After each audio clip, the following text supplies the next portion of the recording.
Lost Art of Fishing Stories, written by Andrew Cox. Get your copy today. Go to Amazon and search The Lost Art of Fishing Stories.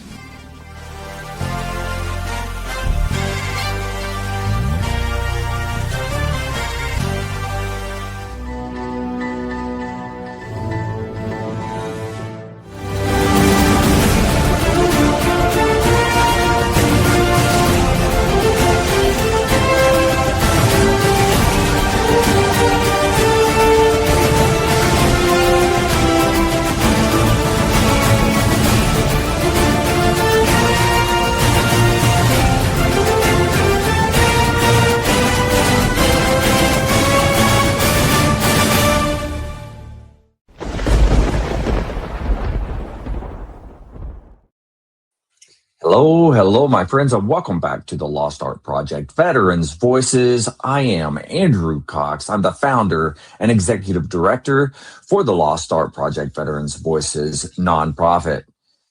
And if you're here today, that's because you enjoyed these episodes. And you can always go to our website to find out more about this nonprofit. You can go to the Lost Art Project, veteransvoices.org. Go check us out, see what we're all about. If there's any way you can help us, it would be much appreciated. Big shout out to the Till Valhalla Project out there doing amazing things. If you don't know anything about them, go check them out. Even if you do, go back and check them out again. I keep saying it, and I'm going to continue to say it. It is an amazing organization, and you can find them at tillvalhallaproject.com.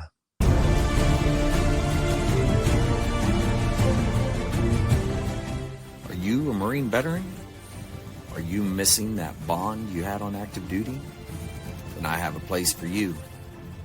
Join the only congressionally chartered Marine Corps Veteran Service Organization, the Marine Corps League. Get that brother and sisterhood back in your life. Become one of the fewer, the prouder, a Marine Corps League member.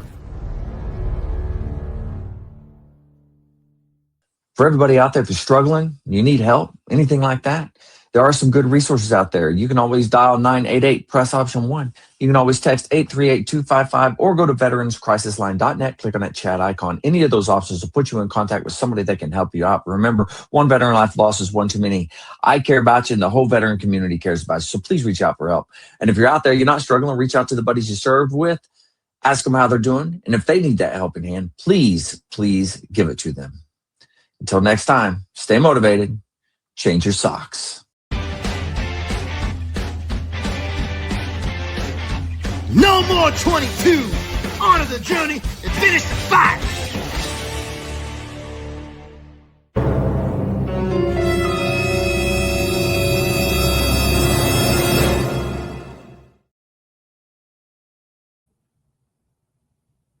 Greetings, everybody. Thanks for coming to the Lost Art Project. We're interviewing Carlo Orino today. He's a retired Air Force veteran. We're so happy to have him here today. And I'm your interviewer today, Dee Galvin. I'm here to support my late husband. He's a Marine in heaven now, and that's why I do this, what I do. So without further ado, welcome, Carlo. And this is take 2 because we messed up the first time. But here we are. He had a great breakfast this morning, cooked for his whole family. And yeah, here we are.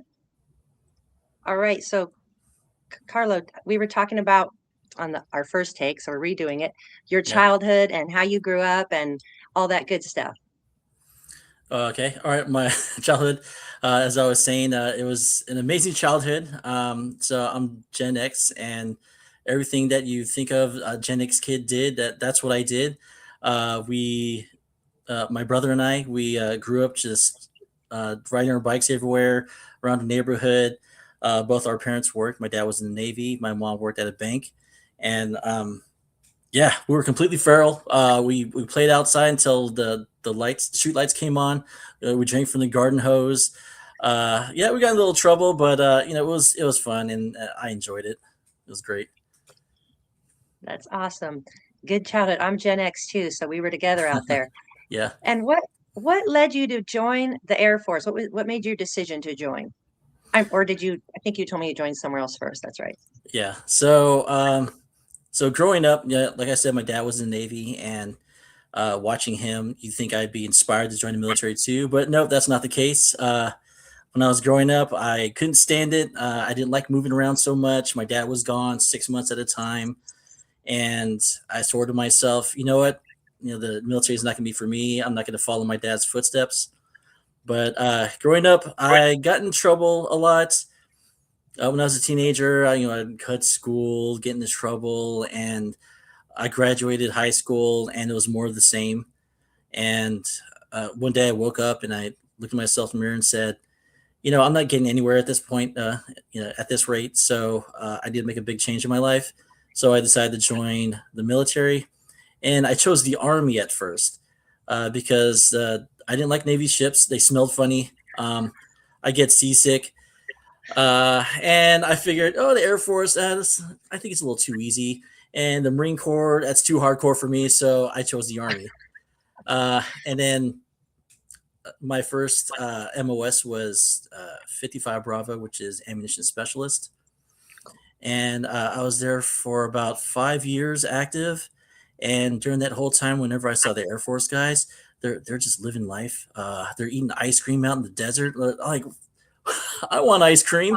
So when my term ended, I switched over to the Air Force, and then did 17 more years, so 22 years altogether, and then retired. Love it.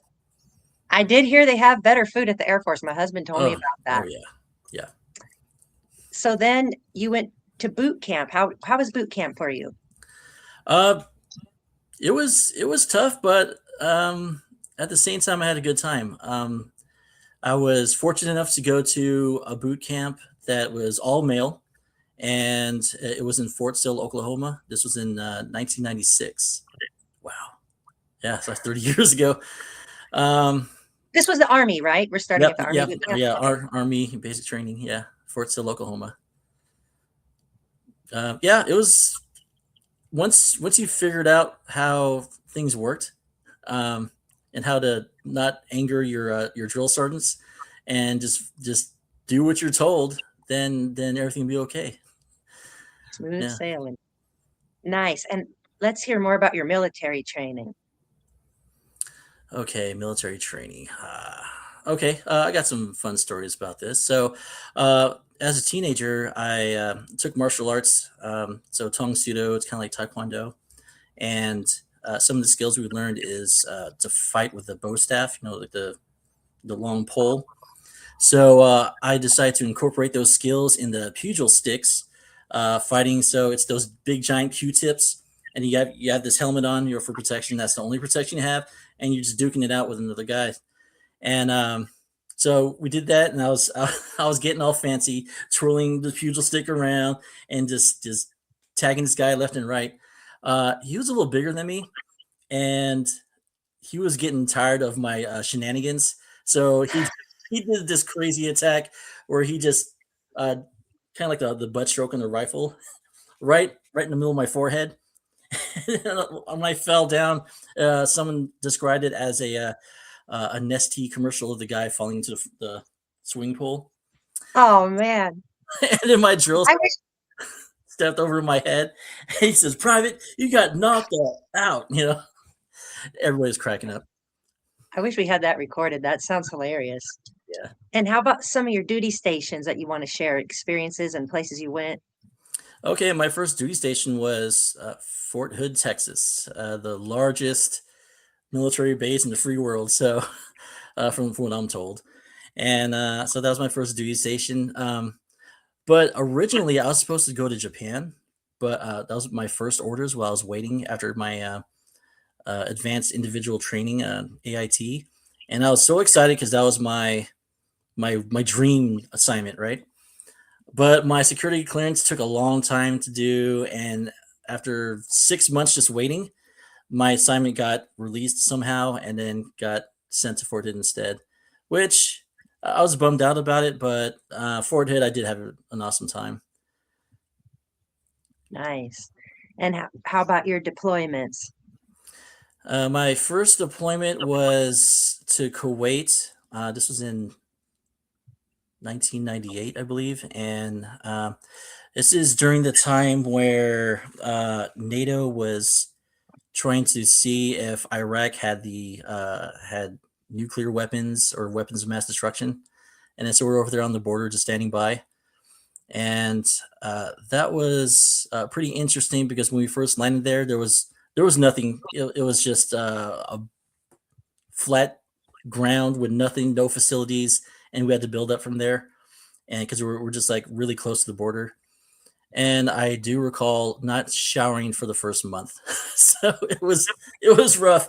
And the flies over there was so huge you could probably like wrangle one and hop on one and fly back home on them. Yeah, those flies are so huge.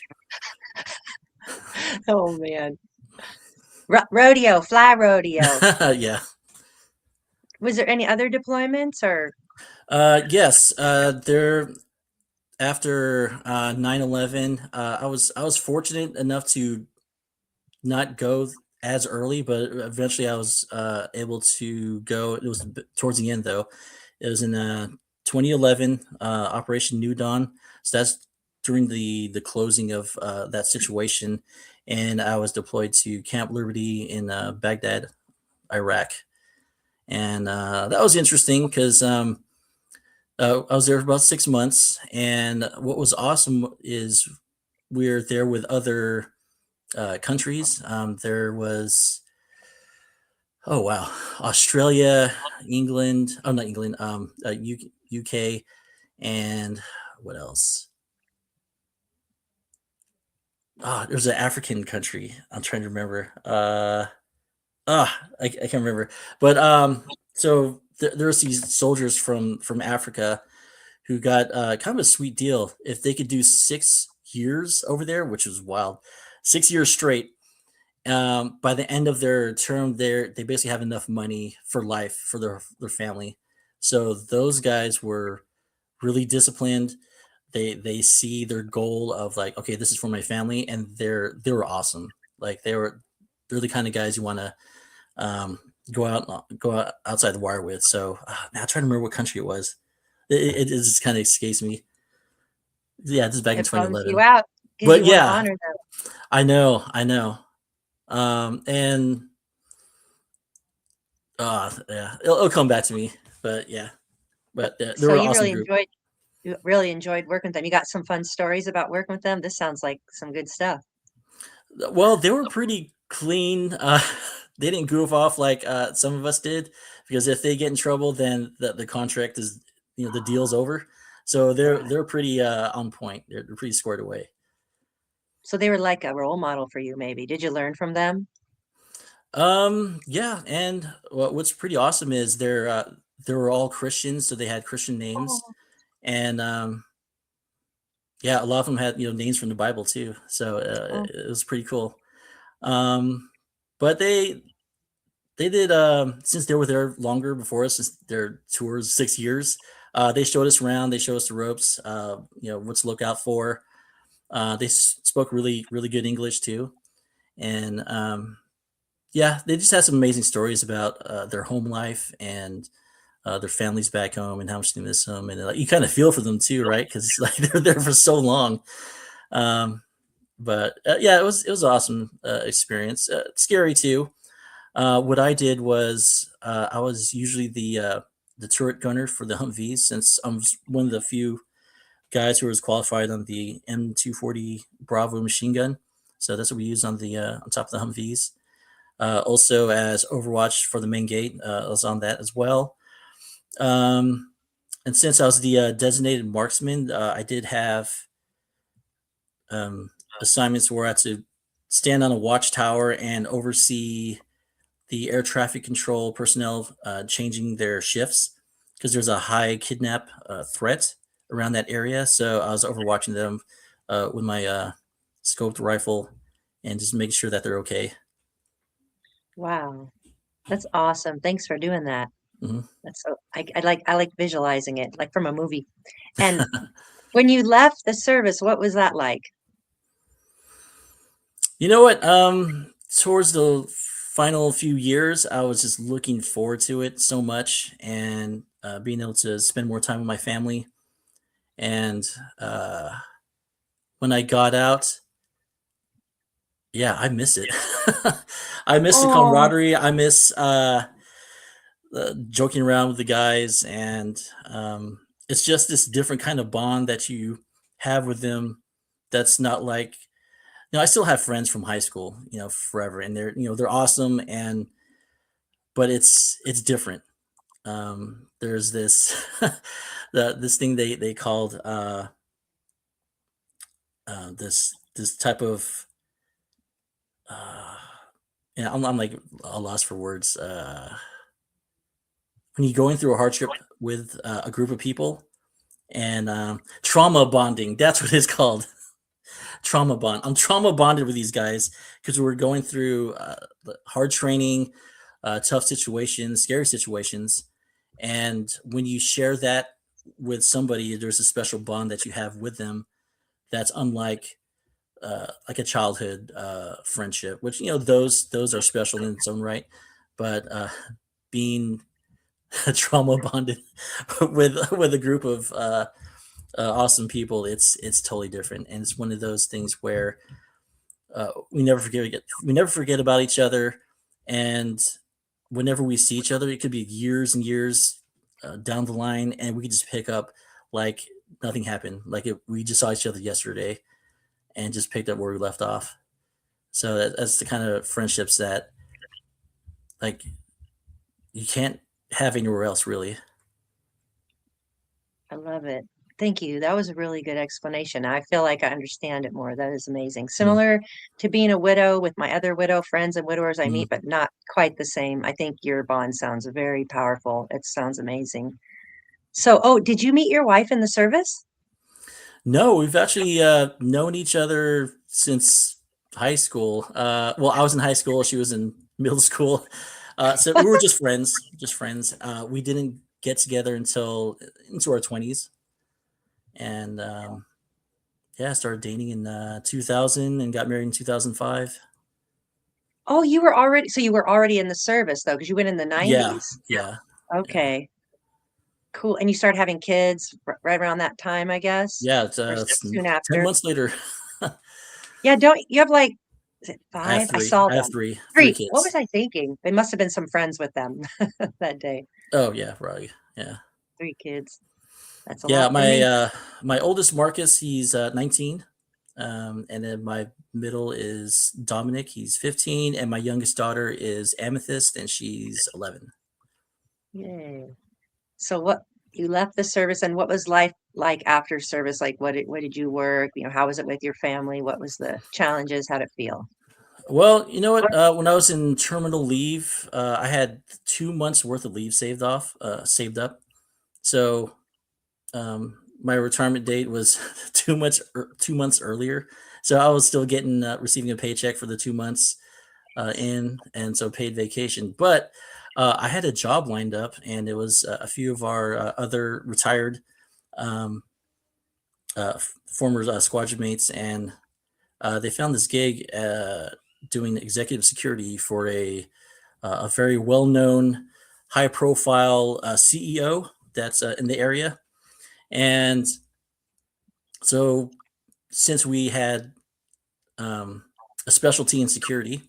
And on my resume, and they saw this on my resume, and they hired me right away, Yeah. which was conducted security operations in direct support of the President of the United States by securing Air Force One on our base. So when they saw that on my resume, they're like, "Oh, let's hire this guy." So Yeah. and that's how we all got in because several times President Obama would land at our base, and they were securing Air Force One. So that's how a few of us got that executive security gig, and so some of my old buddies were working together, doing the same thing, working to secure that CEO and his family, and but the thing is, it got really demanding, like almost more demanding than it was in the military because this particular person was again very high profile and needed us a lot. So I was gone a lot, and almost breaking my promise with my family. Hey, I'm gonna retire. I'll see you guys more, but it was more of the same. So after a year of doing the executive security, I had to walk away, and then and that's right when COVID hit, So it was around that time frame. So during COVID, that's when my kids had to do school online. So I was in the Mm. background helping them out. My wife's a school teacher, so she was doing online classes too. So all four of my family members were on the computer, and I'm in the background supporting them. So it was kind of hectic, and it was yeah, it was pretty rough for all of them. And after that, after a year or two of that, yeah, I think it was like 2 years of the online classes. We decided to pull our kids to homeschool them, and I became their teacher. So I was a full time teacher for them, supporting my wife, uh, and I think that's when I started cooking a lot and learning how to cook a lot of dishes, and became the official cook of the house. Ah, hence the awesome breakfast I heard Yeah, about this yeah, morning. yep, Awesome. And then are you still homeschooling or yes, you yeah. doing? Still Oh, homeschooling. nice. I am Nice. So now I'm currently going to school to get into cybersecurity and network administration. So I'm currently enrolled in Las Positas College in Livermore, and I've been in there for 3 semesters now. Is it online? It's some of it's online, some of it is in person. Yeah. Cool. With your experience, that's gonna be awesome. And do you have any current projects you're working on or like volunteer work or any hobbies or, things that mean a lot to you? It could be anything. Like Tony mentioned his involvement with the church. It could be anything. You know, Well, Tony. so along with homeschooling, so we're part of this program where the homeschool students, they would get together once a week and go over assignments of this curriculum that we're all sharing. And it's called Classical Conversations. I don't know if you've heard of that, but it's a Christian based, God centered education plan for homeschoolers. And so once a week, all the grades or the kids of the same grade would get together and have an adult or a parent leader, and that's what I'm doing. So I'm leading my middle son's class. It's a small class. There's only 6 kids, but that's awesome because we get to focus on them. They get to do a lot of presentations, and like currently we're practicing on how to debate, which is awesome. Which is a great skill that everyone should have learned. I wish I learned that when I was his age. So stuff like that. It's awesome, and these kids are great. And there's a lot of support from the parents. The parents really believe in being the ones to lead their children in their education. And it's kind of funny since my wife is a public school teacher. It's kind of like a weird like a juxtaposition of public school versus homeschool, but we're doing both. So or she's on one side and I'm on the other, but then getting fully supported uh, through the homeschool thing program. So yeah, it's great. That's awesome. Your family gets to be together like that and work together. Mhm. And do you ever like, I remember having this experience with my Marine husband, like your military experience. Did you ever have a way to like influence and guide the family? You know what I mean? Like things that you learned taught you how to teach them to be strong or things like that. Well, yeah, there's a lot of things I've learned from the military that made me who I am now, and I'm trying to instill that into my kids. Um I've made a lot of mistakes, and I've shared those mistakes with my kids, especially financially, and especially my older son. He's like I said, he's 19. He works 2 jobs now, and really, if you look at his bank account, he has more money than us. So he does well. He's very conscious about spending, and his friends admire him for that too. They see him and see how put together he is, and he's kind of like the role model of his within his circle of friends. And I like to believe that my wife and I instilled that in him. Nice. That's awesome. And are you ready then for the rapid fire questions? Okay. All right, let's go. On your seat. Yes. What was your proudest military moment? Proudest military moment. Okay. I represented my unit in a um, local, state, regional, and national level shooting competition. So that they sent us against other units, and I think just being part of that was just awesome. Like just I'm shooting against special forces guys and doing actually pretty decent against them. So that was pretty cool, and that was right before I retired too. So that was a nice send off for me. And again, I'm like really into shooting. I was a firearms instructor for 16 of those years. So yeah, really into into shooting. Yeah. You still shoot? Oh yeah, yeah. Where do you shoot? Locally here, I go to Manteca Sportsman's Club, or the one off of 11th Street here, Elite Armory.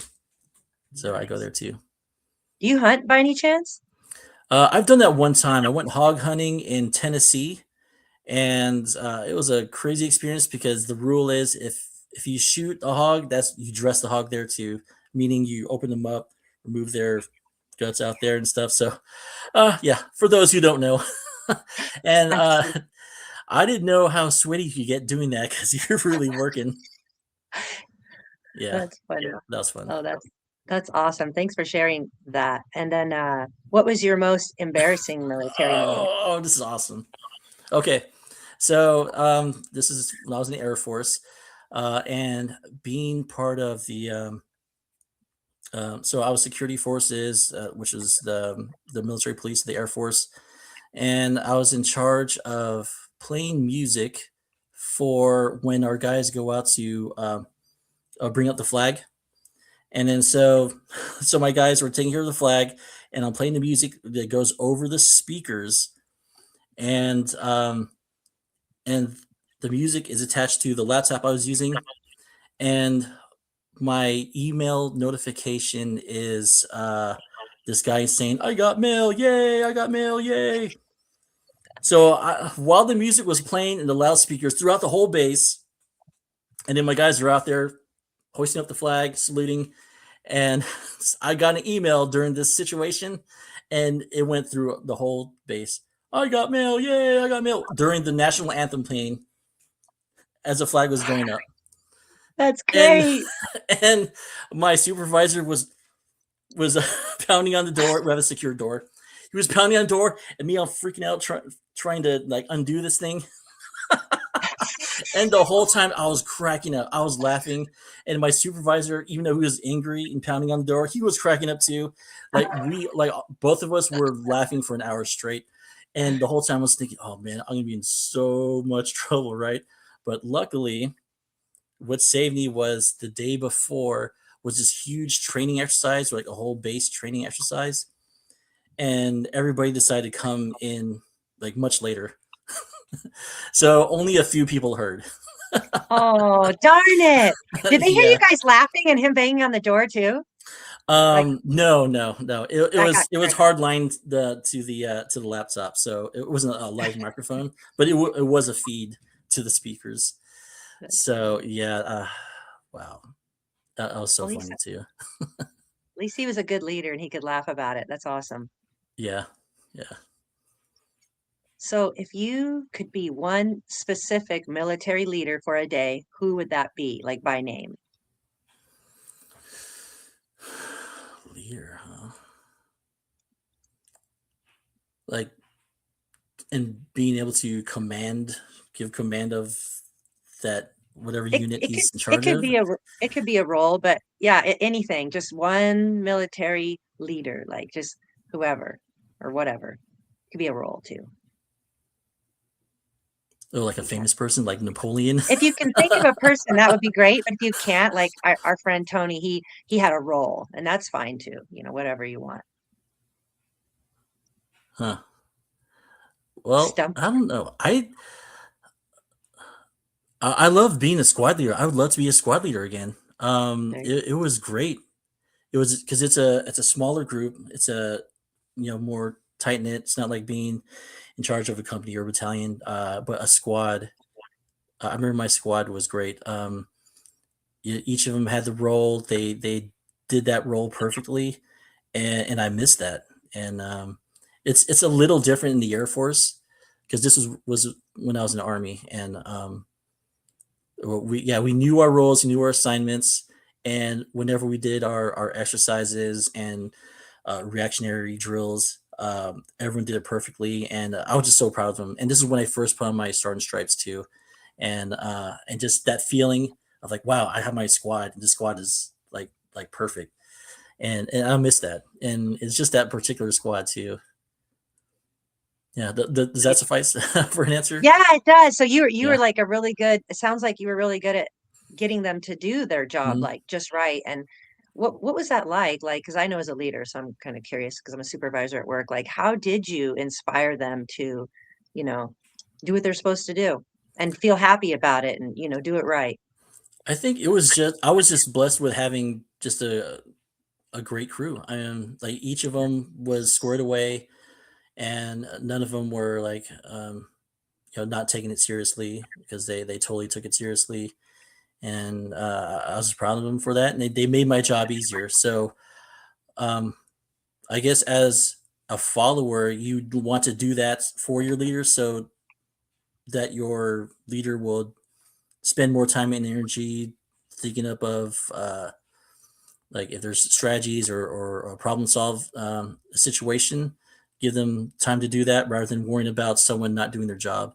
So I really appreciated that as a leader, and they took care of me while I took care of them. So uh, Oh, when that happens, it's so ideal when that happens. I love it. They sound like a great team. And Mhm. the next one, what is one lesson or skill you learned that you still use today? Yes, definitely teaching and helping someone to learn a task and do it in a way they're that it's fun for them. It's fun for me. We get some laughs out of it. I like to add a lot of humor to what in my lessons, and I do that with the class that I lead with my 15-year-old son. So I do the same thing. So yeah, definitely being a more I don't want to say entertaining teacher or instructor or trainer, but I guess kind of, and just make sure that everyone's having a good time while they're learning, and they look forward to classes with me. So, and I learned that being a firearms instructor too. So sometimes military training could get boring, and I know that. I was like, oh, there's times where I'm just like, I just want to rip my eyes out. but, but so if I'm making it more enjoyable for everyone who's learning, then they just have a good time. They're more alert. They're more willing to learn, and yeah, it's just a good time for everybody. Awesome. Okay, this one's funny, kind of. So, in a zombie apocalypse, what would be your weapon of choice and what anthem would be playing? Go, AJ. He's so creative. What weapon of choice? I'm really I'm just really good with my M4. Yeah, I know it's just like it's a shorter rifle. It's not really that long range, but I feel real comfortable with it, and I feel like I could engage the zombies really really good with it. So that would be my weapon of choice. And what anthem would I be playing? Uh, I, you know what, I am. You might think I'm weird for saying this, but it would be the national anthem, the Nice. actual national anthem. Yeah, I love it. yeah, I would I I would love have it. I that. don't think you're weird.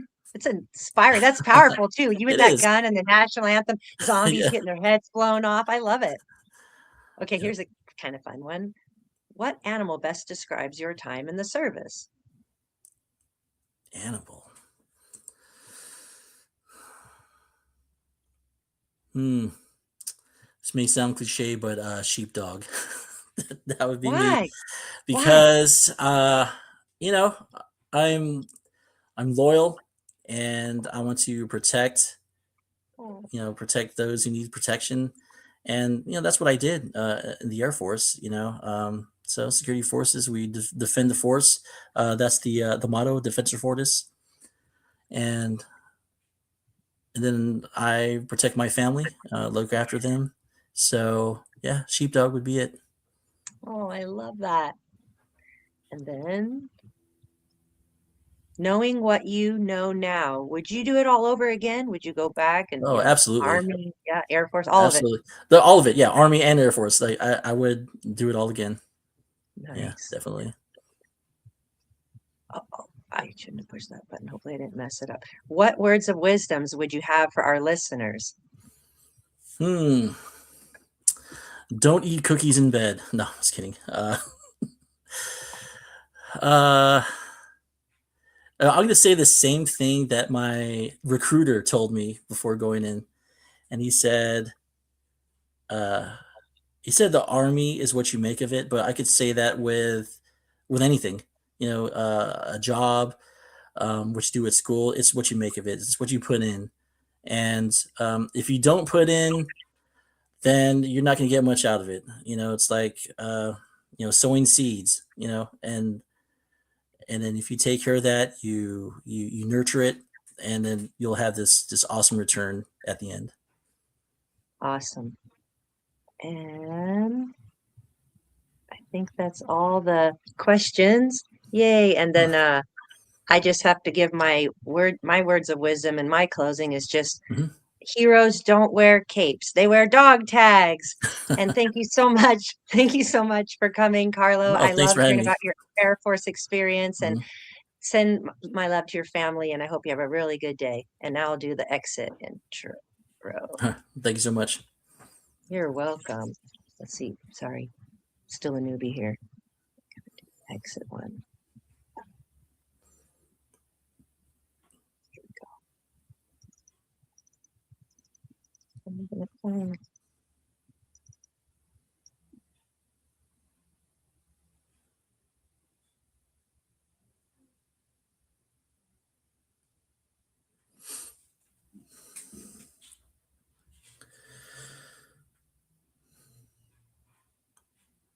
Well, I guess we'll sign off then. All right. Thanks, everybody. Have a good one. Oh, looks like she's back.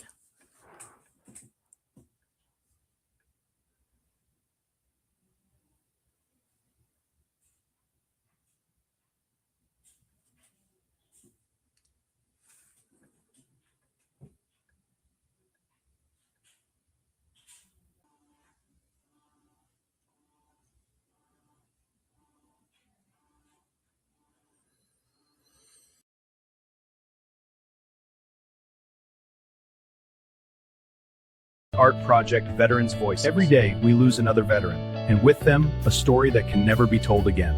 At the Lost Art Project Veterans Voices, we're making sure those stories live on.